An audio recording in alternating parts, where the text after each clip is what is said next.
24 hours, Air India has had two mishaps, leaving a lot of passengers vulnerable. We're going to take you through that story. And finally, in our day to night top story, we will cut across the Supreme Court, giving big relief to Siddaramaiah in the Muda case. It seems like almost a win for him in politics and giving Siddaramaiah a lease of life. And we will take you through the big debate between vegans and meat eaters. We are looking at meat eaters now, ambushing vegans. One man walks into an ISKCON-run restaurant, vegetarian restaurant, purposely eats non-veg there, basically to suggest that if you trouble people who eat meat, meat eaters will trouble vegans too. But misplaced, clearly. A lot more after the headlines. Rahul Gandhi cries foul as Parliament erupts. Says leader of opposition, the LOP, not allowed to speak. Priyanka backs him as the House has been adjourned over Operation Sindhur Rao, with opposition there claiming that Prime Minister ran out of the House in a second. 200 plus MPs seeking Justice Verma's ouster over cash row. Impeachment motion filed as per Constitution. Bipartisan move targets High Court judge amid cash recovery allegations. Rahul, Anurag Thakur, Supriya Sule among signatories. Former Kerala Chief Minister and CPIM stalwart V.S. Achyutanandan has passed away at 101. He led the state of Kerala from 2006 to 2011, but withdrew from public life after 2019's stroke. 3 killed and 3 injured in a blast at Sivakasi firecracker unit. Explosion rips apart and through the Mariammal factory in Tamil Nadu's Naranapuram. Details are awaited and yet to find out what really led to that blast. Kerala High Court bans media helicams at Sabrimala. This orders tight controls after video breaches during 24-25 Mandala Fest. Only police now permitted to use drones in special security zones under Kerala Police Act. Court warns against sanctum intrusions. Supreme Court quashes ED notice against Siddaramaiah's wife in the Muda case. Slams political weaponization of central agencies. This verdict boosts the Chief Minister's position, in fact, in the state. It does bolster his image at this point and also leads to questions on the BJP's Padayatra. It seems like the BJP carrying out a Padayatra for his resignation now becomes a big flop. Air India jet suffers tire burst on landing in Mumbai. The pilot had to avert a major mishap. DGCA orders a probe into AI 2744 emergency. Scare comes weeks after the deadly Ahmedabad Air India crash. The spotlight at this point back on Air India and safety violations. Bangladesh Air Force jet has crashed into a Dhaka school, killing 19, including 16 children. The blaze leaves more than 100 people injured. Pilot dies in the mid-air tragedy during a routine flight. Probe has been ordered into this deadliest crash in Bangladesh. Stranded UK F-35B fighter jet that's currently standing in Kerala has finally been cleared for takeoff after 5 weeks. Special US-UK teams are all set to take this back home from where it comes. Final clearance issued for departure amid tight security on destination that is yet to be established. It seems like a secret mission here.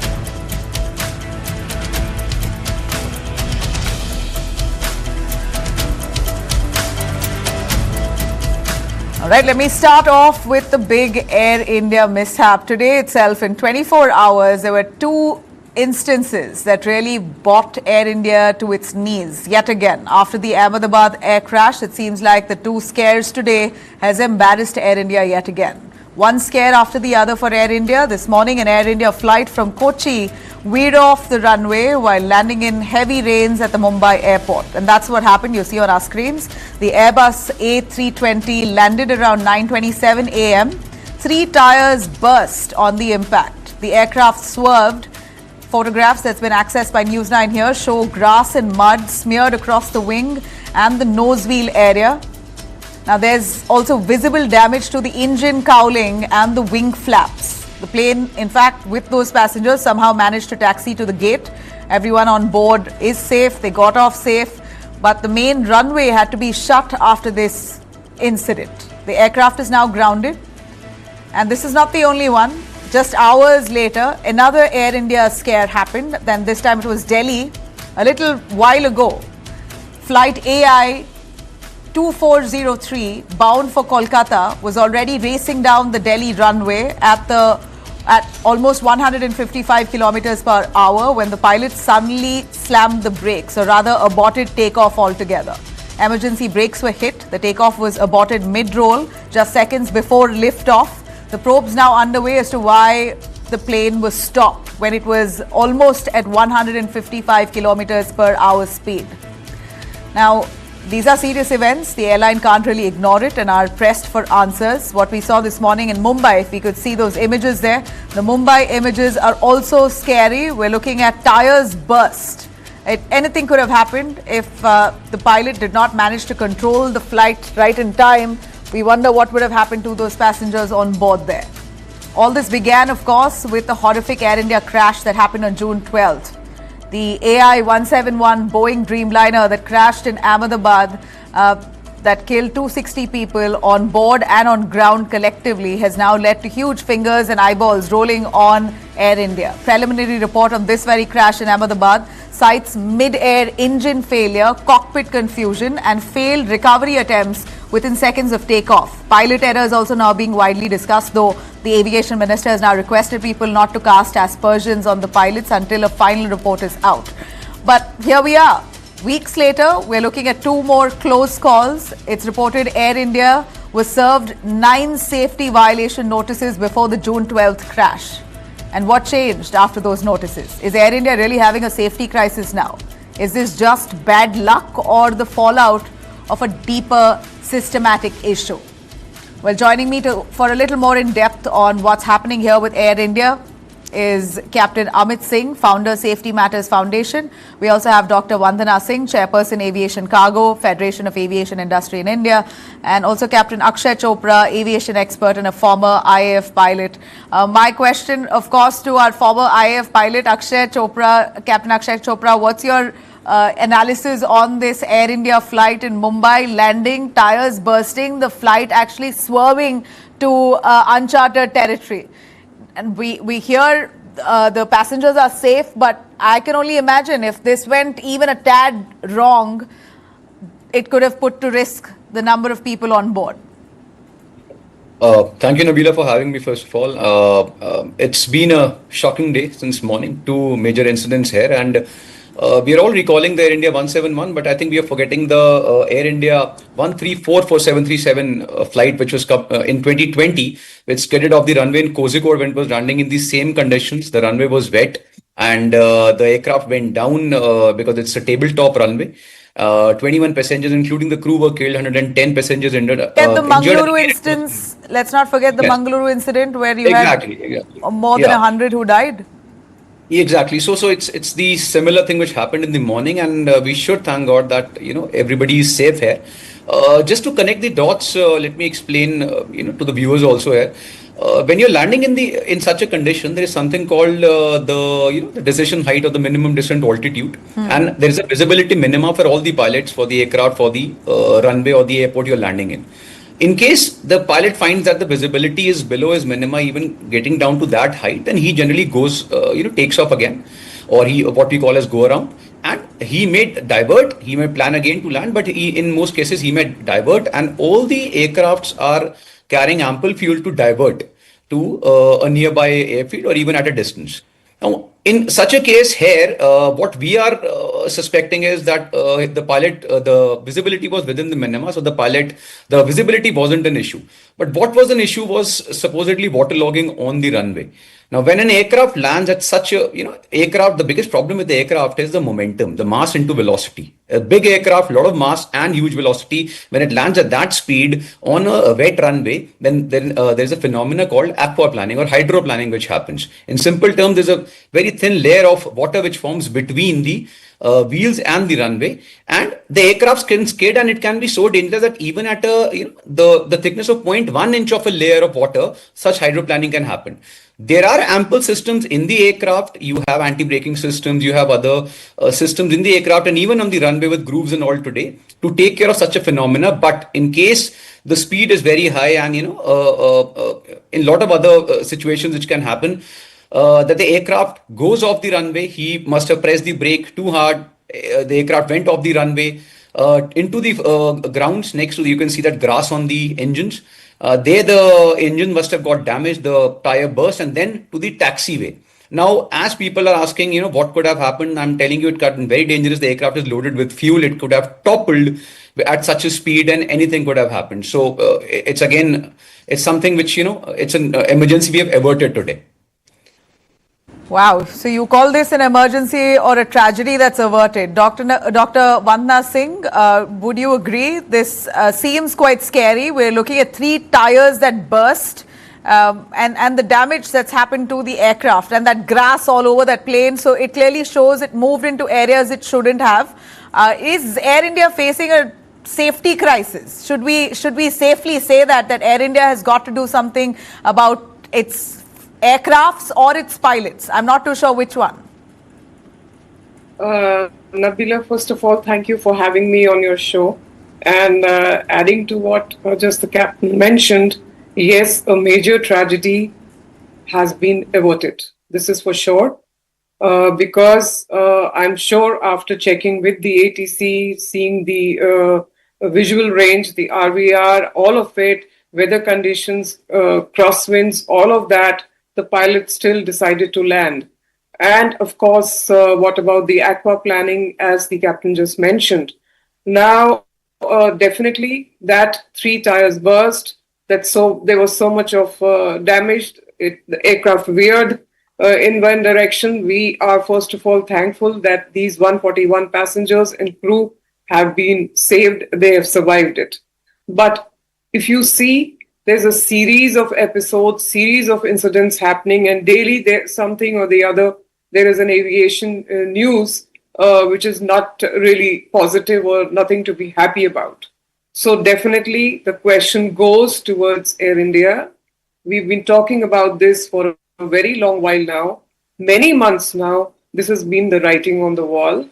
We have been questioning the transition. Explains it. Air India was privatized. One would assume that once it's taken over by the Tatas, it will be polished, pumped up, and the aircrafts will be in much better condition. The facility and the service will be way better. But I feel it's not me feeling. It's basically a general public sentiment at this point that it's gotten bad to worse. Absolutely. It's gotten bad to worse, and we have had enough of structuring, restructuring, and all that has been spoken of. Enough time has gone by. People are beginning to question the maintenance procedures. People are beginning to question the safety and security measures. People are even questioning the training measures. Yeah. Or is there a need to reboot, refresh, restart, redo all the training, the distress training, all of it? It's not happening. So it's one after the other. It's definitely scary for the passengers. People, we are here talking of Hawaii Chappal to Hawaii Jahaz, and people are now running away because they are fearing. And we know that aviation, airline is the safest mode of transportation as we speak. But these kind of incidents and these kind of repeat incidents, broken seats to stinking toilets to people are just now worried. Let me reach from origin to destination in one piece. People are actually praying that I'm flying by air. Let me reach the destination in one piece. I don't want anything else. You don't want to give we shouldn't be coming down to that situation because India really boasts of the highest domestic traffic within the country. We're really looking at the largest number of people in the world that take domestic flights. Of course, India's population also a part, but well, that's the scale. And if you're looking at catering this number, then you've got to be serviced, you've got to be on point, If there are notices that have been given to you, then you've got to act on it. We hear 6 violations that Air India has committed before the Air India Ahmedabad crash. But what really happened to that? Post that? Was there an actual crackdown? Did Air India really change the person leading their service sector, or anything that they took as precautionary measure to ensure that future instances can be curbed? I'm not too sure if it was done. I can't speak with certainty here. But the fact that Air India has been a habitual offender here.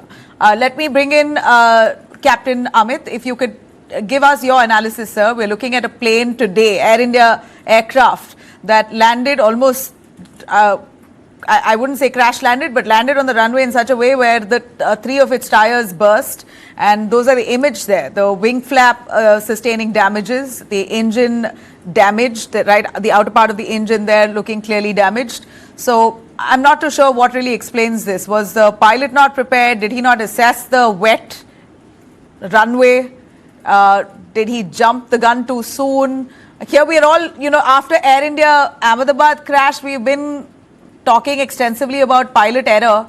I don't want to be talking about that case, but speaking of this one specifically, does it look like pilot error to you? Well, unless we know the facts of the case, difficult to say. As was explained before, there are a lot of conditions under which aquaplaning, hydroplaning aircraft can go out. But then we do not call it pilot error, we call it human factors. Human factors is what was the pilot thinking at that time. Because there are 2 pilots. If it is both pilots' error or one pilot was telling the other pilots to go around, the captain did not go around, which also happened in case of the Calicut accident. So there are too many things which have to be analyzed. But the bigger picture is that if the Minister of Civil Aviation in the Parliament says that everything is fine, we are the safest country. Our EI score is 85%. The DGCA is the best. AIB is the best. And all checks are done before the flights, after the flights, routinely. Surveillance is done. Then what are we to say? If everything is fine, then what are these figures or these pictures showing? These pictures are not matching with what the ministers stated in the Parliament. There was a long 2 hours question answer session. So ultimately, we have to look at the audits in depth. Who does an audit? Who audits the auditor? Also, that is do you also say ICAO body audits? Right, sir. But do you say this is Air India's fault of a lack of service, being a habitual offender, notices being sent to Air India for violations in the past have not been actually effectively responded to? Correct. So it is it's a systemic failure. When it is a systemic failure, it is not just Air India or the pilot. Because the pilot does it because there is nothing which prevents him from doing otherwise, or he has not been trained properly. What notices have been sent to Air India, there were fines. Air India is more than happy to pay the fines and get away. Yeah. So that is not a deterrent for Air India. A deterrent would be curtailment of their schedules, or some sort of a kind of a deterrent which actually affects them. Money doesn't affect. They have deep pockets. So you find them, they were fined 1 crore for one violation. So they happily paid that. So how much can you increase? There is a limit to the amount that you can fine an operator. But ultimately, the manual also says, enforcement manual, that the AOP, the permit by which they operate, that can be affected. So why haven't we reached that stage that we should give a show cause notice that why should your operations not be suspended for such kind of operations, repeated violations? Very clear, it says the repeated violations can result in suspension of the AOP. So why has that stage not been reached? How many more accidents are you waiting for? Incidents are you waiting for? I don't know. That is for the aviation ministry to decide.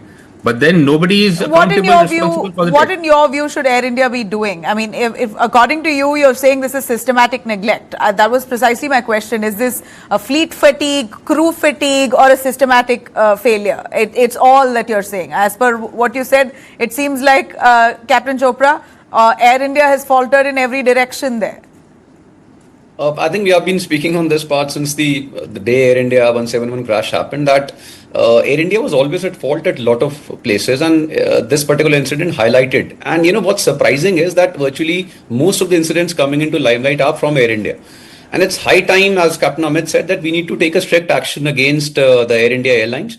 Maybe reshuffle the, change the crew, or maybe reshuffle the ground staff, or something has to be done drastically. The operations have to be stopped for some time at least, so that, the corrective measures can be done. The confidence in people can come back. And Tata has to, we all really were in tune with Tata. We were very happy when Tata took over, but now they have to come into play and reassure the passengers, the people out there, that yes, the Air India. I do have a question though, Captain Chopra, Captain Amit, ma'am, if you want to jump in. Do you believe that after the Air India crash in Ahmedabad, it's really left pilots a little fearful?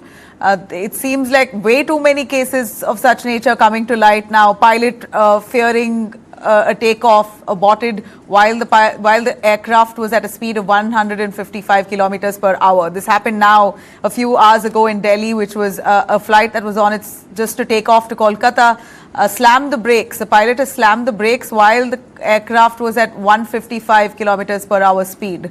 Now they're trying to investigate what has happened, but I feel that this has left pilots a lot more vulnerable, fearful. Is that good for us?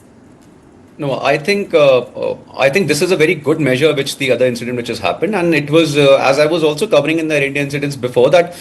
Before V1, in case there's an emergency which comes up, we can abort the takeoff, and this is what the pilot did at this particular time at 155 knots. He knew there was an emergency, a technical problem. He aborted the takeoff very safely, and everybody is safe. So it's a good decision on the part of the pilot in this particular incident, as we can see it. We'll come to know what the technical snag is as the reports come out. But in case of the other incident where the pilot was hellbound on landing, as Captain Amit said, then we have to actually see whether it was the pilot who was forcing the landing, or also I said in the morning also that we have to also question the ATC, that in case there was waterlogging on the runway, why was the information not conveyed to the pilot that there is waterlogging, or the other aircraft which has landed before and they must have told something. Yeah. There are people on ground telling. So all these communications have to be assessed. I would add, Dr. another Vandana. point to that, Nabila. May I? Yeah, please. So my point is, these two are totally different, like Captain just mentioned. But please look at the 171 and look at the interference from the Western media. Look at what all is happening with the Wall Street Journal, respectful journal, coming up with such disrespectful comments, coming up with conclusions. When nothing is yet out in the open. No, the aviation minister has sent out a message asking for people not to cast aspersions on the pilots or Air India's safety until the final report is out. But I still would like to ask you, I mean, since you brought that up, well, Air India is buying aircrafts from Boeing. We've bought what we had to buy. Now, is it not Air India's responsibility entirely to be checking if it's serviced well, if the flights are working well? Should that not be the norm? Or are you going to be... Absolutely. It should be the norm. Yeah. There is no question when it comes to safety and security So which is why we're worried about the aging aircrafts we have. Fleet of aging aircrafts now is acting like a ticking time bomb for us. No, everything has to be looked into. Every aspect has to be taken care of. All the checks have to be done, whether it's A check, whether it's C check or D check. They have to do the entire checking. D check needs a total overall. So does C check. A check is done after 300 to 600 hours of flying. All that has to be done totally. They cannot be spared from that. But yes, lock, stock and barrel, they have to really pull up their socks, pull up their sleeves and start doing what they have to do. Every aspect, every vertical of it. Captain Amit, a final word on what you think of what happened today. The pilot should have been very well aware that the runway wasn't conducive to land that flight, and he or she, I'm not too sure if it's a lady or a man, but the pilot decided that the flight should land, and at that moment it has busted 3 tires. Your assessment on this, and what do you think should be Air India's first response here? The final responsibility of the disposition of the aircraft is the commanders, whoever the commander is. given that the inputs that they receive are credible. So the instruments, what they're telling the commander, those are credible. The information which is coming from the ground, the condition of the runway. Bombay, you ask anybody who lives in Bombay, when it rains, it pours and everything gets waterlogged, including the runways. The runway gets waterlogged.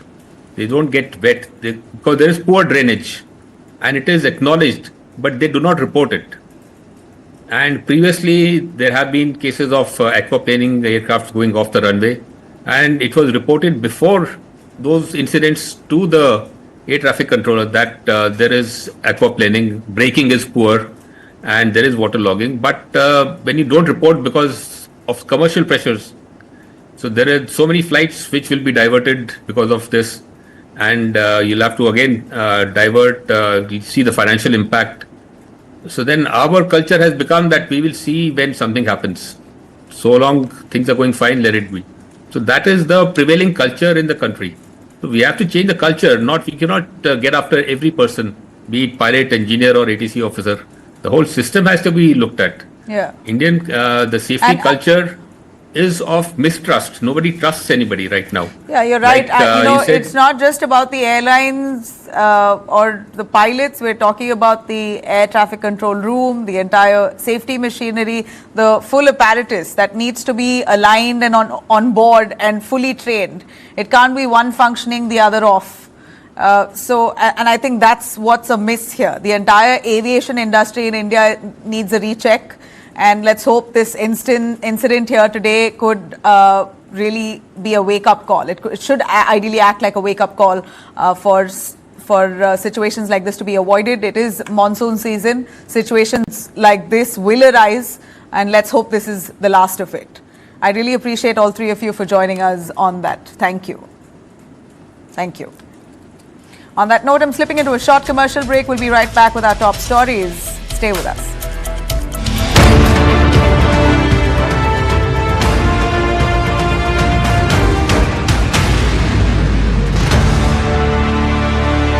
Associate sponsor Diana premium beauty soap, पहली झलक करे खूबसूरत। पढ़ता है, खेलता है, झूलता उछलता है, दौड़ता कभी कभी दौड़ कराता है, आगे आगे बढ़ता है इंडिया, अमूल दूध पीता है India. Fresh air, the grill but different, the alloys but different, the sunroof but different, the seats but different. Different is in the XUV 3XO Rev X series, starting at rupees 8.94 lakh. रास्ता है वही शहर। तू कब आया अभी life से? अरे वाह ताई, पहचान गई? शहर जाके आँख का ऑपरेशन करा लिया क्या? शहर जाए मेरी जूती, मैंने यहीं अपने गांव में ही करवा लिया।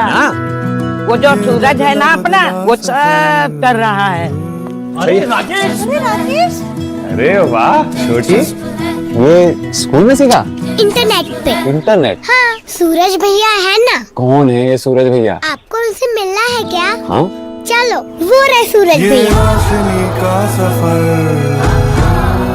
हम सूरज से सिर्फ बिजली नहीं बनाते हैं, खुशहाली को देश के कोने कोने तक भी पहुंचाते हैं। अदानी, हम करके दिखाते हैं। Hi, this is Baman Irani. Hi, this is Karishma Tanna. Hi, I'm Nushat Bharucha. Catch this conversation on News 9. Catch this conversation on News 9. Catch me and this conversation on News 9. Hi, this is Shahid Kapoor and catch this conversation on News 9.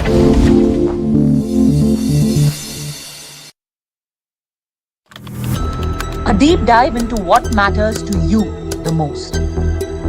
Angles you won't find anywhere else. News that impacts your life.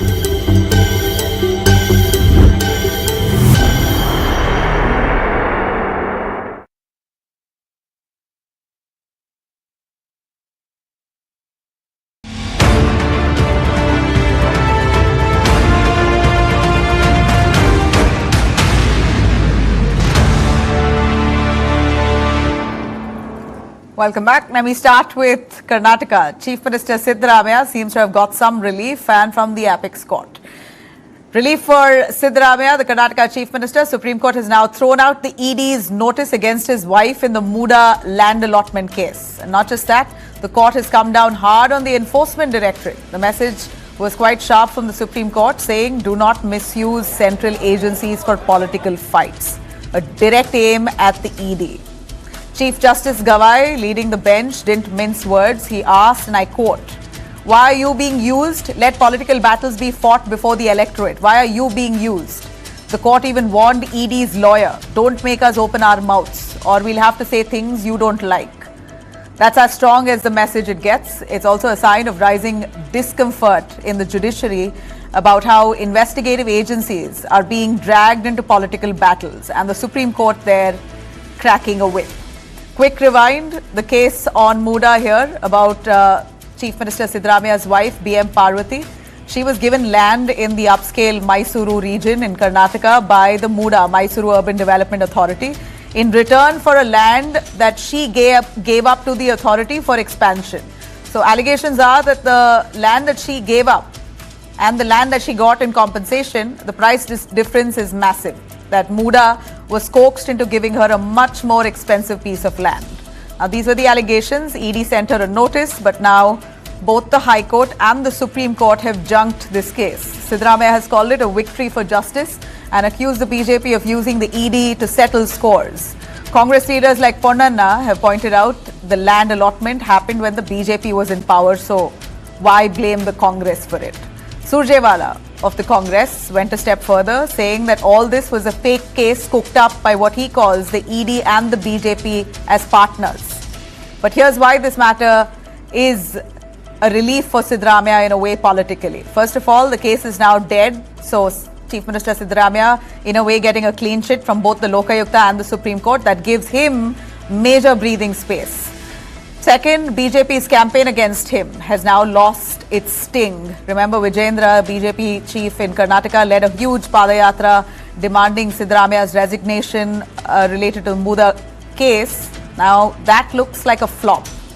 And third, this somehow strengthens Siddaramaiah as the chief minister for him to complete the next 2.5 years. Within his own party, there's been growing dissent where there were whispers of DK Shivkumar taking over midterm. But well, with this verdict here, it seems like Siddaramaiah is back in full control. This courtroom win certainly has ended up rewriting Karnataka's political script for now.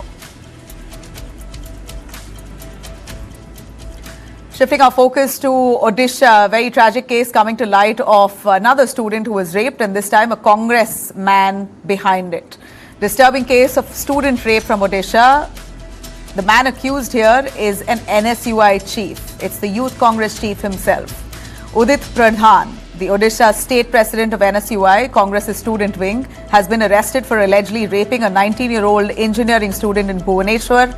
The woman told the police that back in March, Pradhan invited her to dinner at a hotel, spiked her cold drink, and then sexually assaulted her. She says that he also threatened her to keep silent. But last week, she found the courage finally to file a formal complaint. Let's hear it.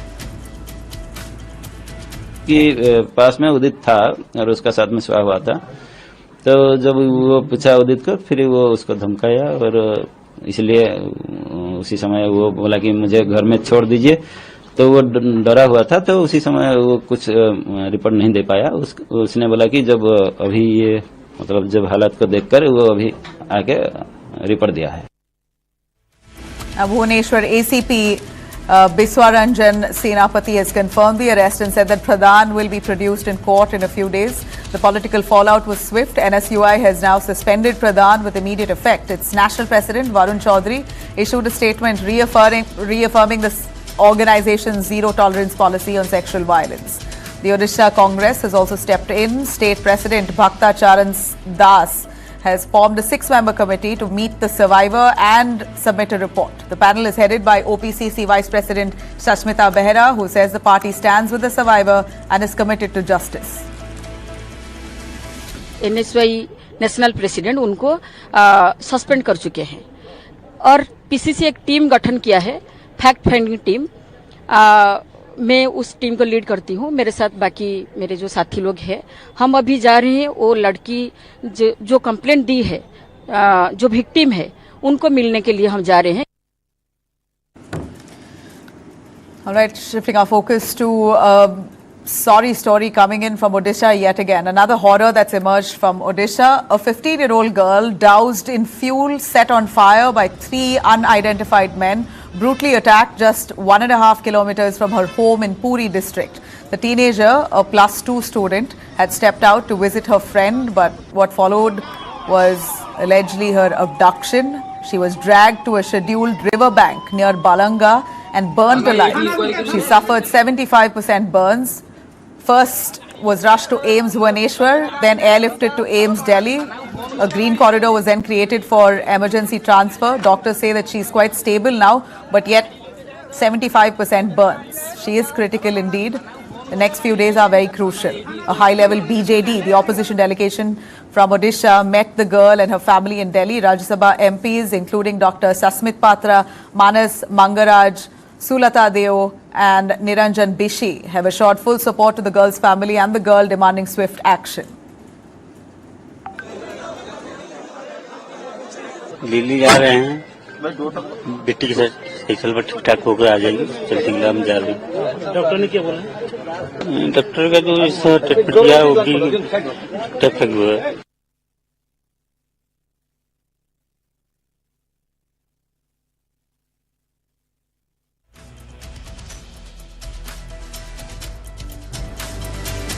I wish. Here's the big news coming in. Vice President Jagdeep Dhanker has resigned.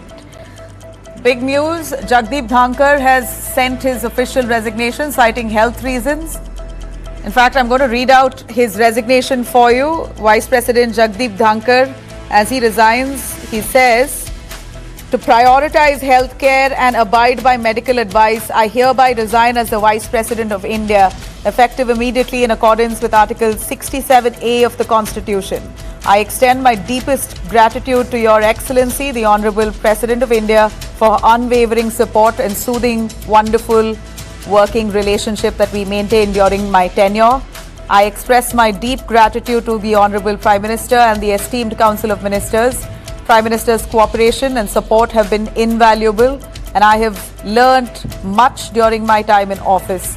The warmth, the trust and affection I have received from all the honourable members of Parliament would never be cherished at the end of my memory here. In fact, it will be embedded in my memory here. That's what he says. I'm deeply thankful for the invaluable experiences and insights I've gained. So basically here, Jagdeep Dhankar resigning on grounds of health. Big news coming in. The Vice President of India has decided to step down. He officially tenders his resignation. I'm going to bring in Kartika, managing editor of News9, joining me here on the phone line. In fact, he's joining me live. Kartika, Vice President Jagdeep Dhankar tendering his resignation. Did you see this coming? I thought, he has recovered. When Prime Minister, for example, let me just start with Dhankar. When Dhankar writes that to prioritize healthcare and abide by the medical advice, I hereby resign as the Vice President of India, effective immediately in accordance with the Article 67A of the Constitution. I think something serious has happened because you see, Padmaja, Prime Ministers, Vice Presidents and Presidents are taken care of. Now, if you recall, when Dr. Manmohan Singh was the Prime Minister of this country, he underwent the entire bypass surgery. For 5 days or 7 days, I think, Rahul Gandhi, Pranab Mukherjee, P. Chidambaram, and I think 2 more people were part of a committee who would take important decisions as part of the government of India. So that was there, Padmaja. So when the Prime Minister had a surgery, they could, devise a committee to, take care of situation. But in this case, when Dhankar says he's recusing himself, it means 2 things, Padmaja. One is that the government must have already worked out the alternative because the position of the Vice President is contested. One, there is an election to the position of Vice President. Now the mandate right now is with the Bharatiya Janata Party because it's a contest. And the important part is the electoral college is combined. The houses together vote for the Vice President. Second, the candidate has to be consulted now with Bharatiya Janata Party's alliance partners also. I don't know whether TDP and other political parties are in loop or not. And most important part, Padmaja, which I really want to bring to your notice is when he says, It has been privilege and satisfaction to witness partake in India's remarkable economic progress, unprecedented exponential development during this significant period serving the country. And he puts in his papers. Now, what I really think, Padmaja, is that why was this done when the session started? One, this could have happened earlier, because if this was a medical issue, those are issues which, maybe Mr. Dhankar in his press conference subsequently will answer. And Mr. Dhankar had a socialist background, a sort of a Jat lineage, and then he was, pushed as the candidate for the vice presidency because of the sort of work he did for the ruling dispensation as the governor. He was very much aggressive in West Bengal. You see, we have to remember how Dhankar came up. And in this context, when Dhankar says he has put in his papers, I think this is for the first time such a thing has happened, Nabila. And the second thing is that very soon there will be an election. Secondly, the entire job of running the house will now land on the shoulder of Mr. Harivansh. Harivansh is the deputy chairman of Rajya Sabha, because Rajya Sabha is actually handled by the vice president. So when Mr. Dhankar resigns, citing health reason, then, even the house gets empty. So, position of vice president is not there. The position of the chairman of Rajya Sabha is also there. There are two things here. So if you resign from the house, if you resign as a vice president, then you also resign as the chairman of the house. So when Mr. Dhankar is resigning to the Honorable President of India, he's resigning in this letter as the vice president, Nabila. So when the vice president of the country resigns, you also don't have a chairman of Rajya Sabha. So there are two positions which gets vacant immediately, Nabila. The chairman of Rajya Sabha gets vacant, Nabila, and the vice presidentship also gets vacant. So there are two things which are getting vacant, not one, two. The position of the vice president, Nabila, is very, very important, because he is also the chairman of the Rajya Sabha, who conducts the house. So in Rajya Sabha, the mantle forms on Do you Mr. think Harivansh. this was That's one. right? What really leaves us surprised, Kartikeya, is that this resignation has come just days after Jagdeep Dhankar at a Jawaharlal Nehru University meet said that I will resign at the right time, maybe in 2027, just after some divine intervention. He basically gave a cryptic message there at JNU in Delhi while speaking to an audience, speaking about resigning at the right time when there is divine intervention. So a coded message that he gave, none of us really expected or thought that that resignation would come now. You're right, Nabila. Do you believe this could be a trigger of something else? No, you're right. You see, Nabila, the issue was that the vice president did take medical leave, and it was not hidden from people, Nabila. And the medical leave was a procedure. So that is very well documented. So it was not as if something was hidden. So now for the vice president of India to say that, he will take, he will resign at the right time, people felt that, perhaps, he would just complete his tenure. But, you don't expect vice presidents to put in their papers unless and until there is something more important to come up. And these are constitutional offices. And to put this on record, in these constitutional offices, people get enough time to recuperate. It's not as if they don't have I'm not saying that they don't have a tight or tough schedule. They do have a tight and tough schedule, Nabila. It's not as if, it's an office where geriatrics are part. No, it's not like that. They have important constitutional roles to play. But it also provides space for people to recover. It's not like a prime minister's job. It's not like a defense minister's job. It's not like a head of RAW's job. This job is slightly different. So you get a space and time to recuperate. I'm surprised that Mr. Dhankar has chosen to exercise this option. My point is, he could have chosen to recuperate, take a back seat, not officiate as a chairman of Rajya Sabha, let Harivansh do a job, let other people. You see, even when you work as, for example, let me just explain this to our viewers. You have a speaker, you have speaker in Lok Sabha, you have chairman in Rajya Sabha, you have deputy chairman in Rajya Sabha, and then you have a number of panelists in Lok Sabha. Well, Lok Sabha would also have a deputy speaker, but this government has decided not to go for that. So you have a lot of people who can officiate that work. So people at the top of or the helm of affairs can take a back seat. But in this case, Mr. Dhankar has exercised this choice. I think by exercising this choice, it's very, very important that why he has done it now and why he has done it during the session. This surprises me. He must have, he must be having. He spoke. Kartike, this is Nabila here. You've called me Padmaja multiple times. Sorry. I am going to though give you a break for the moment. I will cut into VP Dhanker's or no more VP, I guess, or that resignation still has to be accepted. So he's still the VP effectively. He spoke today at the start of the session. In fact, he spoke about Justice Verma. I'm going to just reflect for our viewers on Jagdeep Dhanker's fit and full of life message that he gave with regards to Justice Verma today. Let's hear it. That I have received notice of motion under Article 217, 1B, read with Article 218 and Article 124, Sub-Article 4 of the Constitution of India, along with Section 31B of the Judges Enquiry Act 1968, to constitute a statutory committee for removal of Justice Yashwant Verma, Judge of the High Court of Judicature at Rajasthan, at Allahabad. This has been received by me today. It is signed by more than 50 members of the Council of States, and thus it meets the numerical requirement of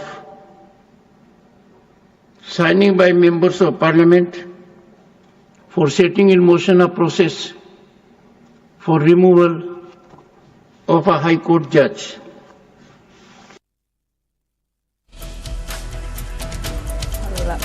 That was Jagdeep Dhanker, where he spoke about Justice Verma and his impeachment. Well, he seemingly was in good health, but one can't really tell. He, in his resignation letter, has very clearly said to prioritize health care and abide by my medical advice. I hereby resign as the Vice President of India, effective immediately in accordance with Article 67A of the Constitution. Remember that Jagdeep Dhanker was fielded by the BJP NDA alliance.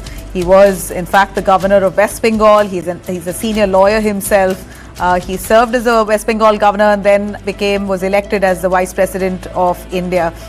So it's, of course, a big announcement that's come in right in the middle of his tenure. His tenure gets over only in August 2027. That's another 3 years, easy 3 years for him to have continued if he indeed was in good health, but he claims otherwise. Kartike is still with me. Kartike, August 2027 is still when his tenure is. For him to really tender his resignation right at the start of the monsoon session is indeed shocking. After a good full day of a debate today, the resignation to come, I'm not too sure if I entirely agree with just what's written there in that letter. Let's evaluate Dhankar's tenure. If you look at Dhankar's tenure, I started covering House from 2003 onwards. I have seen Bhairo Singh Shekhawat. I saw Hamid Ansari, Dhankar. The most important aspect, and Venkaiah Naidu. Dhankar, I would say, in my tenure as a journalist, came out to be one of the most aggressive chairman of the House. For example, Bhairo Singh Shekhawat was known for his wit. A lot of people call Hamid Ansari a schoolmaster. Venkaiah Naidu was also very, very, I would say, witty. But, he was able to take a lot of people together in the House. He was acceptable. He belonged to a different generation. But Dhankar brought a lot of aggressiveness on his part to the House. And that aggressiveness, I would say, people would have read it when he was the governor of the West Bengal, when he took on Mamata Banerjee. So when I was saying that, Dhankar tenure as the vice president was preceded by as in tenure as the governor of West Bengal, which was far more aggressive than what he is. So, his tenure will be, reflected by certain issues on which a lot of critics would say that a line was being blurred. Dhankers spoke on issues which were closer to the government, the political leadership. But then, so is the nature of the beast, or so is the nature of our politics, that has just changed in the last 15 years or 14 years. And I think in democracy, the things should change. So Dhankar was reflection of the way House was functioning, one.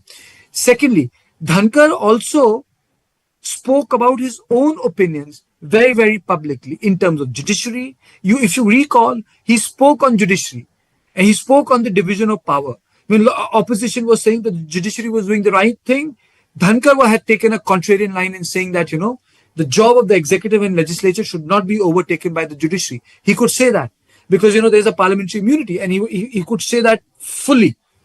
Now, the issue is, Nabila, who will be the vice presidential candidate? That is very important because in Rajya Sabha, people think it's an upper house. People think that, money bills don't matter because obviously as per the constitution, money bills are part of the Lok Sabha. But Rajya Sabha has a right to reply.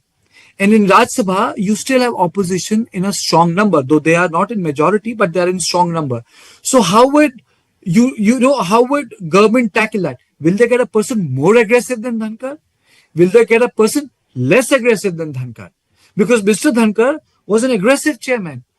He could take on people. If you look at the issues with Dhankar or Mr. Dhankar spat with one member of the Samajwadi Party is legendary. No, we know he's really the right fit to all the Mrs. Bhaduri. Yes. And even the recent mimicry that some of the Congress members made of him, I think Jagdeep Dhankar, if it was anyone else, I'm not too sure how he or she would have taken it, but Jagdeep Dhankar has humor, he has grit, he has aggression, he has passion, he has all of it. And he was a fit candidate for the BJP NDA alliance to make him the vice president. He was elected to it, the 14th vice president of India. I don't disagree with you. There is no doubt. I do not disagree with you. I'm just saying KV is with us now, Mr. Prasad. Yeah, Mr. Prasad. I was just saying that there is a difference in the way Dhankar conducted the house, the way Bhairav Singh Shekhawat, Hamid Ansari and Venkaiah Naidu did it, I'm not trying to be judgmental here. Absolutely. I'm just no, saying let that me, that's my opinion on Jagdeep Dhankar, aggressive yet passionate and humorous individual. Jagdeep Dhankar today at 74 years of age has resigned as the Vice President of India. KV Prasad, senior journalist, also with me on that. Sir, do you find this absurd, out of order? Right in the middle of the monsoon session, in fact, the start of the session, he has decided to tender his resignation. And as per the resignation, should there be another level of acceptance, or is this already declared that he no longer holds that position with his resignation letter here? In terms of the constitutional scheme of things, the President of India, he has addressed a letter to the President of India, which is the way it should be. Right. As the Vice President, he can only tender his resignation to the President of India. Now, it is for the President of India to take a decision on that, number one. I mean, how the President discusses how it takes forward, it's not for us to discuss and debate, number one. Number two, if we were to look what happens next, it's only after a decision has been made by the President of India.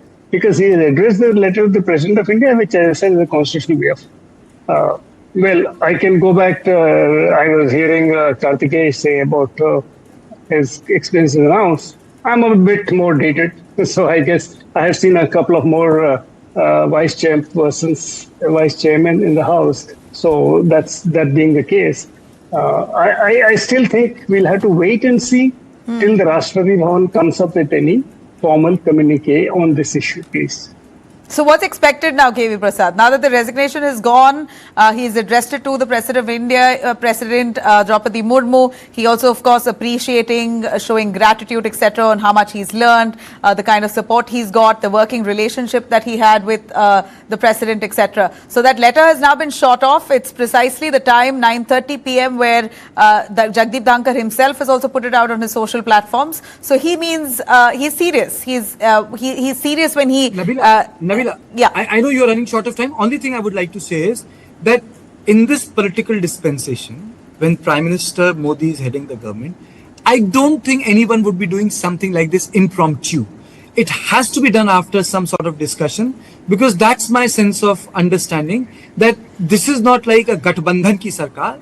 It's a government with a sense of majority. That's very interesting. But Kartikeya, don't you think it would have been discussed? That is my understanding, Nabila. If there was a discussion that was that panned out, don't you think the government, or the NDA alliance, would have asked him to stay a little longer? The monsoon session has just begun. This is going to derail a lot of. Maybe the persuasion failed. Maybe, I don't know. Yeah, that's a good question. Prasad, maybe the persuasion failed. Should he not have stayed for smooth functioning of the parliamentary session this week? Taking forward to what Kartikeya has said, I would say, if this was a political decision, if carrying the conversation forward from what Kartikeya said, I think it's a little awkward that at this point of time, when you just about begin the monsoon session, and this two issues, apart from the fact that the Vice President and as Chairman for Rajya Sabha did what he did in the House, they put his points of view on many issues, and also look at the speech he gave to the interns of Rajya Sabha this afternoon, which was circulated by Rajya Sabha Secretariat. So I don't know where this has come in. What is the political, if there is a political calculus behind it, and what is the political calculus? And this is the timing. Kartikeya, if I may remind you, there's an apocryphal story I heard when the Congress President Sitaram Kechri pulled down the Devagowda government in 1996-97, and they were the former Congress President Narasimha Rao was sitting next to him, and somebody served mangoes into some of March. So Mr. Kechri remarked, saying something to the effect, "Koi March mein mango khilata hai kya?" So Narasimha Rao apparently said, "Koi budget session mein sarkar girata hai kya?" Okay, on that note, I will know, Kartikeya, you'll have to answer it on while Kabir takes on. I barely have a minute for a commercial break. The electoral college of Vice President is Rajya Sabha and Lok Sabha combined. I think that is an important thing. Now with 9,900 seats of the Congress party, I'm not saying that they will have they have a position of advantage, but BJP will now have to go for a new vice president in a different way. Wow, it's a huge task for the BJP right at the start of the monsoon session. We're going to see how they maneuver through this. They must have worked out something. We're interested to know who the next one is, or who will be the temporary fix, if at all there is a provision for that. But do stay on with us. This is big news, and we will continue tracking it. Kabir is with us on the other side. Thanks very much for watching me. I will be back right here tomorrow, same time. Have a great night.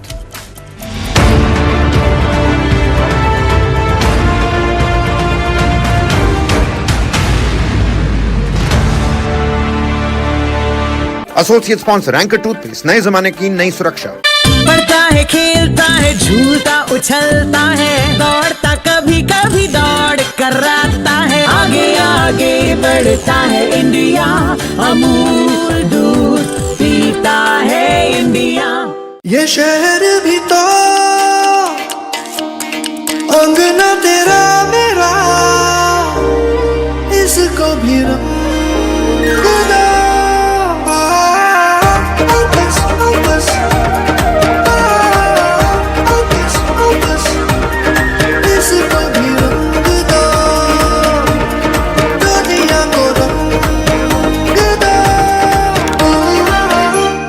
Birla Opus Paints. Fresh air. The roof, but different. The grill, but different. The alloys, but different. The seats, but different. Different is in the XUV 3XO Rev X series, starting at rupees 8.94 lakh.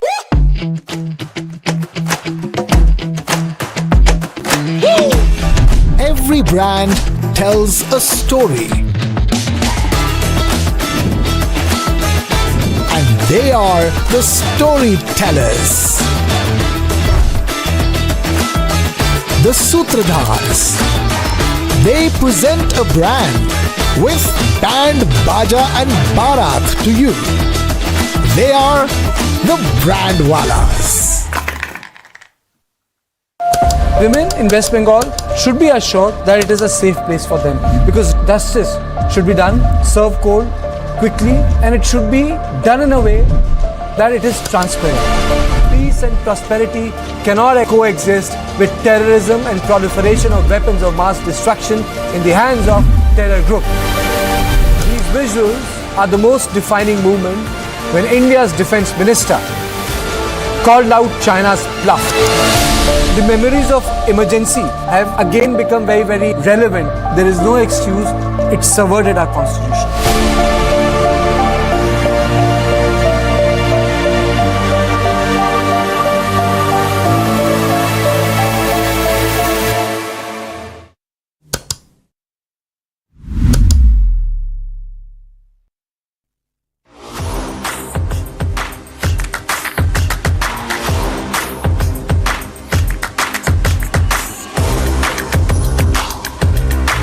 This is India's #1 news network, and you're watching News 9. English news as it should be. The top story of the hour. Vice President Jagdeep Dhankers resigns and relinquishes his post. With immediate effect, he cited health reasons. Jagdeep Dhankers resigns as the Vice President of India.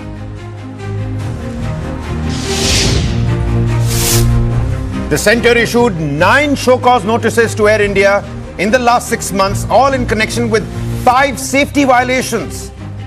This with the enforcement action completed in 1 case and investigations for others that is still underway. Is Air India risky? Is the question we're asking here. Stay tuned to find out.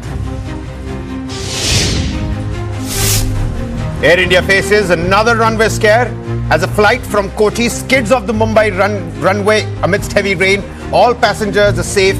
The aircraft landed safely, all on board unharmed.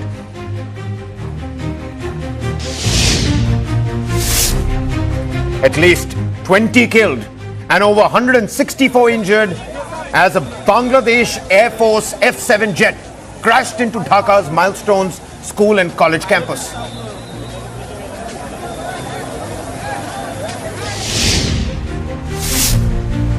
Marathon debate set for the Parliament on Operation Sindoor.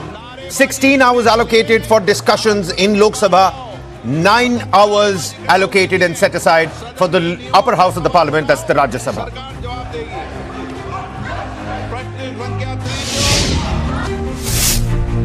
Process to remove Justice Yashwant Verma begins as members of Parliament submit notices in both the houses.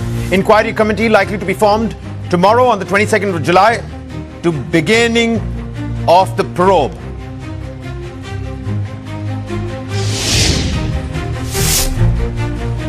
The Election Commission files an affidavit in the Supreme Court opposing pleas against the special intensive revision, this of Bihar's voter rolls. It tells the court the petitions are premature and not maintainable. Meanwhile, big relief for Karnataka Chief Minister Siddaramaiah in the Muda land scam case. Supreme Court rejects the plea against Siddaramaiah's wife Parvati, also coming down heavily on the Central Agency Enforcement Directorate. Take a look at this. CBSE's big move on student safety. All affiliated schools must install high-resolution CCTVs at the entry points with audio and visual capacity inbuilt in them.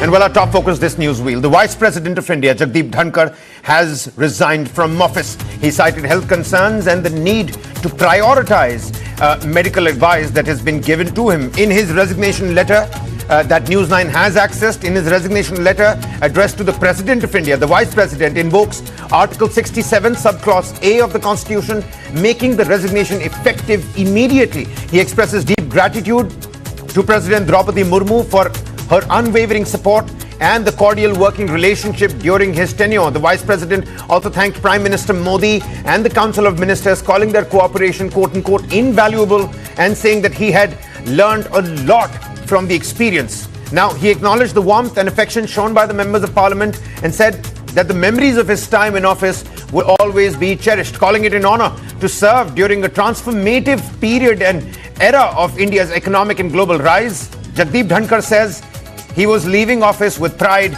and full confidence in the country's bright future. With me on the broadcast, Kartika Sharma, Deputy Managing Editor, Brijesh Pandey, Input Editor, soon going to be with us as well, KV Prasad, Senior Journalist. We're going to have an esteemed set of panelists with you. But Kartika, to get the snowball rolling here, was hearing your discussion just a short while ago. You spoke about something about persuasion not being enough. But beyond the cliched question of what next, what are some big questions that are going through your mind right now? Now, the Electoral College of the Vice President involves Rajya Sabha and Lok Sabha. Electoral College of President involves Lok Sabha, Rajya Sabha and all the assemblies of the country. So it's a smaller electoral college. So I think the BJP, would have already worked out who the next person will be. The name will have to be announced and then there will be an election. Generally, the government tries for a consensus, but I don't think the consensus will take place.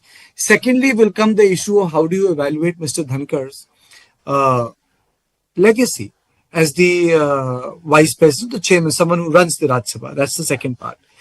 And the third part would be, why has he chosen to resign on the first day of the House? I think there must have been constitutional issues, but if you because Rajya Sabha is a permanent member, Rajya Sabha is a permanent house, and the members are rotated after every when 1/3 of the house retires, and then the 1/3 of the house gets elected. So it's a rotation thing that happens. So Kabir, in this permanent house, there is nothing called that, the house gets, there's nothing called that, there is an interruption in the house. So now keeping that in mind, the government will have to go for an election of the new vice president, who also happens to be the chairman of Rajya Sabha. Now the entire workload will be on Mr. Harivansh, who is the vice chairman, someone who is elected within Rajya Sabha.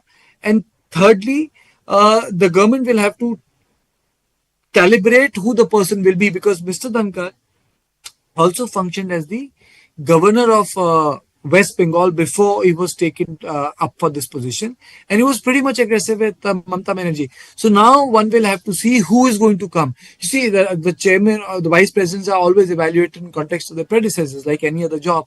Bhairav Singh Shekhawat, Hamid Ansari, many other people. And in past, a lot of vice presidents have gone on to become the president, but this is not something, which happens all the time. Hamid Ansari could never become the president. Venkaiah Naidu did not go on to become the president. Mr. Dhankar never went on to become the president. But Mr. K.R. Narayanan from the vice president went on to become the president of India. Shankar Dayal Sharma from the position of vice president went on to become the president of the republic. So, so the office of vice president is different from the office of president. These are two different offices. So the office of vice president also has an aspect of legislative business. I think that's where the bigger importance is. Office of the president is about, he's the supreme commander of the armed forces. Oath-taking ceremony, apart from multiple other issues in which the president comes in. So that way, what I really think is, why did he take this decision? He had gone through a procedure. These offices can allow chairman time to recuperate and rest. Was there something wrong that, he had to take a step back? Is something which, will entirely depend on Vice now, Jagdeep Dhankar's office. But it's something which people would definitely want to know, Kabir. Talking about the constitution of that panel vis-a-vis the impeachment of Justice Yashwant Verma, unke आवाज में थोड़ी सी खराश थी. You could see that he was a little, he was sort of recovering from some, like a flu or something. That's the essential idea that did come across. With us also on the broadcast is Savio Rodriguez, founder and editor-in-chief, Goa Chronicle. Very warm welcome to you, Savio. Savio, what's going through your mind? We're mulling and speculating. Why now? That's the big question with Jagdeep Dhankar's resignation. Well, I think Mr. Dhankar as Vice President has been doing a formidable job over the last couple of months. But as he has cited in his letter of his resignation, health seems to be a primary concern. And I think at this point of time, we as citizens of this country should respect his decision primarily for the health concerns that he has raised about and the reasons given in his resignation letter. I believe Mr. Dhankar, and if he would have continued to serve the country to the best of his abilities. But unfortunately, what we can do right now is to encourage him to get over his health crisis and continue to remain of well-being over the next couple of months and years that he has in his life ahead. All right, all right. Many thanks for those. Kartika, I'm going to again cycle back to you. At this point in time, one really has to understand and ask themselves, could this resignation now influence the political dynamics of the upper house of the parliament? Because unlike the Lok Sabha, you can't say that for the Rajya Sabha. There is quite a nice, the debate is really nicely held. Jagdeep Dhankar makes sure that both sides of the divide could put their point forth. I would slightly differ. I think Dhankar was slightly more aggressive than his predecessors. Venkaiah Naidu was in the league of, I would say, Bhairo Singh Shekhawat. I would say Mr. Dhankar was more like Hamid Ansari. You know, Hamid Ansari was always accused of being, behaving like a master. If you look, the Sitaram Yechuri and his speeches, despite the fact that, he was left supported, left suggested, but there was a strong jostling. Now, in terms of Dhankar, I would say he was slightly more aggressive. He spoke on issues which perhaps 20, 25 years ago, Vice President would have spoken about. He spoke about, as I said, the differences between legislature and judiciary, the executive and judiciary. He spoke on cultural issues which are pretty much close to RSS. So I think Dhankar was one way, was a new crop of vice president. Let's not go by age. He functioned in this office differently from the predecessors. That was one. Secondly, yes, he was far more aggressive than the previous one. Third, it's not as if, Mr. Dhankar had a long parliamentary career. No, he did not have long parliamentary career. But he was still appointed as the vice president because somehow thinking within the ruling dispensation was they needed a person who could handle the house. Venkaiah Naidu is a very senior person. He could have been given a second run as the vice president. He was retired in one tenure. So, but then, that's about the past. But the issue is who is going to be the next vice president of this country? There will be an election. I don't think the opposition is going to agree for a consensus candidate. There have been times when the people have pressed for consensus candidate, but it always becomes a matter of vote. That's number one. Secondly, yes, I completely agree with Savio. It's a decision we need to respect. And he did a good job. And his legacy would be recounted by him, his biographers, and people who study politics. But I think in this dispensation, I feel that this decision cannot be impromptu. It's not like as if the letter has been shot up. Things would have been discussed.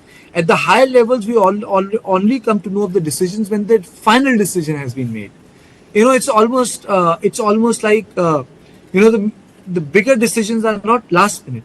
It's the execution we journalists witness, and we think that this has been decided now. Things have been decided much before that. It's the execution we are witnessing it. It's just that now we'll have to decode why did they choose to do this today.